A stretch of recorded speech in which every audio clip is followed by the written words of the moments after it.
بسم اللہ الرحمن الرحیم۔ شروع اللہ کے بابرکت نام سے جو دلوں کے بھید بخوبی جانتا ہے۔ ناظرین کرام، حضرت ابو ہریرہ رضی اللہ تعالیٰ عنہ سے روایت ہے، وہ بیان کرتے ہیں کہ اللہ کی قسم جس کے سوا کوئی معبود برحق نہیں، میں بعض اوقات بھوک کے مارے زمین پر اپنے پیٹ کے بل لیٹ جاتا اور بھوک کی وجہ سے اپنے پیٹ پر پتھر باندھ لیتا تھا۔ ایک دن ایسا ہوا، میں اس راستے پر بیٹھ گیا جہاں صحابہ کرام کی آمد و رفت تھی۔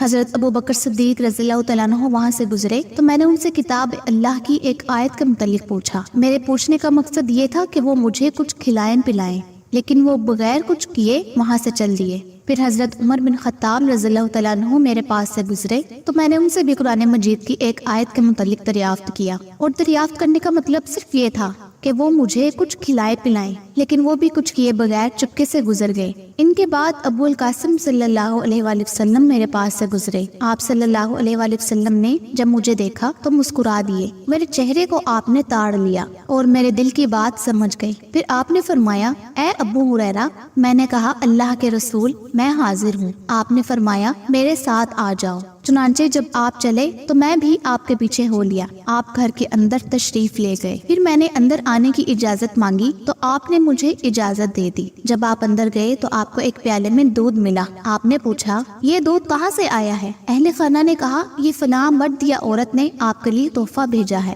آپ صلی اللہ علیہ وآلہ وسلم نے فرمایا، اے ابو ہریرہ، میں نے عرض کی، لبیک اللہ کے رسول۔ آپ نے فرمایا، اہل صفا کے پاس جاؤ اور انہیں بھی میرے پاس بلا لاؤ۔ اہل صفا اہل اسلام کے مہمان تھے اور گھر بار اہل و عیال اور مال وغیرہ نہ رکھتے تھے اور نہ کسی کے پاس جاتے ہی تھے۔ جب آپ صلی اللہ علیہ وآلہ وسلم کے پاس صدقہ آتا تو وہ ان کے پاس بھیج دیتے اور خود اس سے کچھ نہ کھاتے تھے، اور جب آپ کے پاس ہدیہ آتا تو اس سے کچھ خود بھی کھا لیتے اور ان کے پاس بھی بھیج دیتے تھے اور انہیں اس میں شریک کر لیتے تھے۔ مجھے یہ بات ناگوار گزری۔ میں نے سوچا کہ اس دودھ کی مقدار کیا ہے جو وہ اہل صفا میں تقسیم ہو۔ اس کا حقدار تو میں تھا، اسے نوش کر کے کچھ قوت حاصل کرتا۔ جب اہل صفا آئیں گے تو رسول اللہ صلی اللہ علیہ وآلہ وسلم مجھے ہی فرمائیں گے تو میں ان میں تقسیم کروں گا۔ مجھے تو شاید اس دودھ سے کچھ بھی نہیں ملے گا، لیکن اللہ اور اس کے رسول صلی اللہ علیہ وآلہ وسلم کی اطاعت اور ان کے حکم کی بجا آوری کے سوا کوئی چارہ بھی نہ تھا۔ چنانچہ میں ان کے پاس آیا اور انہیں آپ کی دعوت پہنچائی۔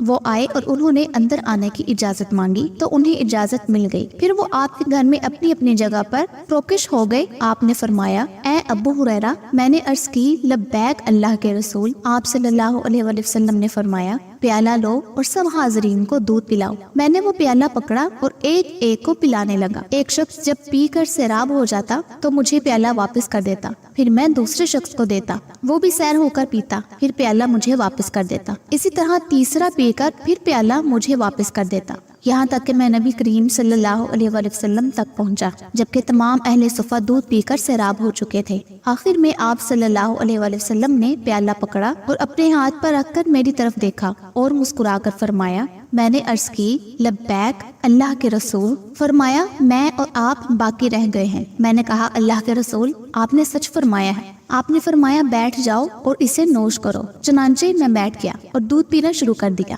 آپ نے دوبارہ فرمایا، اور پیو۔ آپ مجھے اور پینے کا مسلسل کہتے رہے، حتیٰ کہ مجھے کہنا پڑا کہ اس ذات کی قسم جس نے آپ کو حق کے ساتھ مبعوث کیا ہے، اب پینے کی بالکل گنجائش نہیں، اس کے لیے کوئی راہ نہیں پاتا۔ آپ صلی اللہ علیہ وآلہ وسلم نے فرمایا، پھر مجھے دے دو۔ میں نے وہ پیالہ آپ کو دے دیا۔ آپ صلی اللہ علیہ وآلہ وسلم نے اللہ تعالیٰ کی حمد و ثنا کی اور بسم اللہ پڑھ کر ہم سب کا بچا ہوا دودھ نوش فرمایا۔ سبحان اللہ۔ ناظرین کرام، امید کرتی ہوں کہ میری آج کی ویڈیو آپ کو بہت پسند آئی ہوگی۔ اگر ویڈیو پسند آئی ہو تو اسے اپنے دوستوں کے ساتھ بھی ضرور شیئر کیجیے گا۔ اگلی ویڈیو تک کے لیے مجھے اجازت دیجیے۔ اللہ آپ سب کا حامی و ناصر ہو، آمین یا رب العالمین۔